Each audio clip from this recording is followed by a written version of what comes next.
Hello friends, good morning. কেমন আছো তোমরা? আশা করি সবাই ভালোই আছো, আমিও খুব ভালো আছি।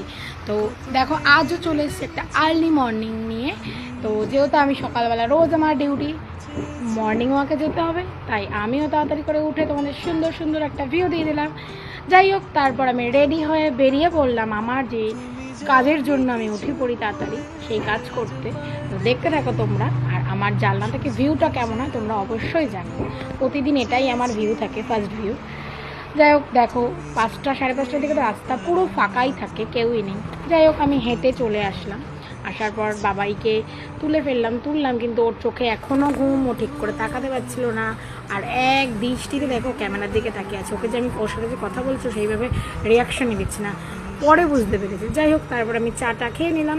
খাওয়ার পরে তারপর তো আর সেইভাবে ব্লগটা কন্টিনিউ করতে পারিনি, রান্না থাকে, ওর পড়ানো থাকে। তারপর একেবারে ওকে স্কুলে বের করার সময় তোমাদের সাথে আবার ব্লগ নিলাম। তো যাই হোক, যেইভাবে ছোটোবেলায় মারা আঙুল কেটে দিত দাঁতে, আমিও ওকে তাই করি, মায়ের কাছ থেকে শেখা এটা। এরকম আঙুলটা কেটে দিলাম আর বলে দিচ্ছিলাম এটা এটা করবে, যেটা যেটা করতে হয় স্কুলে গিয়ে। তারপর তোমরা দেখতে থাকো, ও যত দূর যাবে আমাকে টাটা দিতেই থাকবে, যতক্ষণ আমাকে দেখতে পাবে। তো তারপরে ও স্কুলে যাওয়ার পর তো ভীষণই বৃষ্টি নেমে গেছিলো, দেখো টাটা দিয়েই যাচ্ছে। বৃষ্টি নেমে গেছিলো, বৃষ্টিটা ঠিক করে তোমরা ওয়াচ করতে পারছো নাকি জানি না, কিন্তু দেখো ভালোই বৃষ্টি পড়ছিল। তো যাই হোক, বাবান তারপর স্কুল থেকে আসলো, ওকে খাইয়ে চলে গেছিলাম ওর মিমি বাড়িতে গিয়ে একটুখানি আমাদের জিমি সোনার সাথে একটুখানি দুষ্টুমি করছিলাম।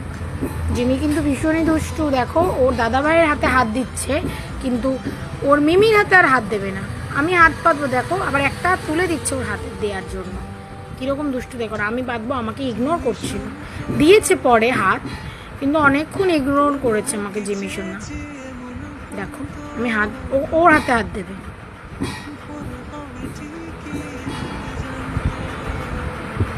দেখেছো তোমরা কিরম দুষ্টু।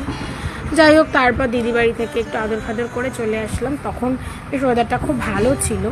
তারপর বাড়ি এসে চা খেয়ে নিচ্ছিলাম, কারণ চায়ের নেশা ভীষণ বাজে একটা নেশা। সে যত রাতই হোক, আমাকে আর আমার বেস্ট ফ্রেন্ডকে যদি চা দাও তোমরা, অনেক রাত, মানে রাত্রি 2টো 2:30 হোক, আমাদের চাতে না নেশে যে চাই হোক, অবভিয়াসলি দুধ চাটা হলেই ভালো হয়।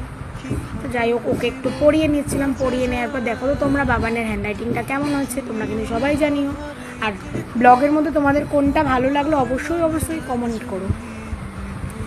রোজ তো ওর ইংলিশ হ্যান্ডরাইটিং দিই, এরপরের দিন তোমাদের বাংলা হ্যান্ডরাইটিং দেখবো। তারপর আজকের চাঁদের ভিউটা বাম্পার ছিল, কেমন লাগলো তোমরা জানিও, অবশ্যই জানিও। ওয়াচ করার জন্য থ্যাংক ইউ।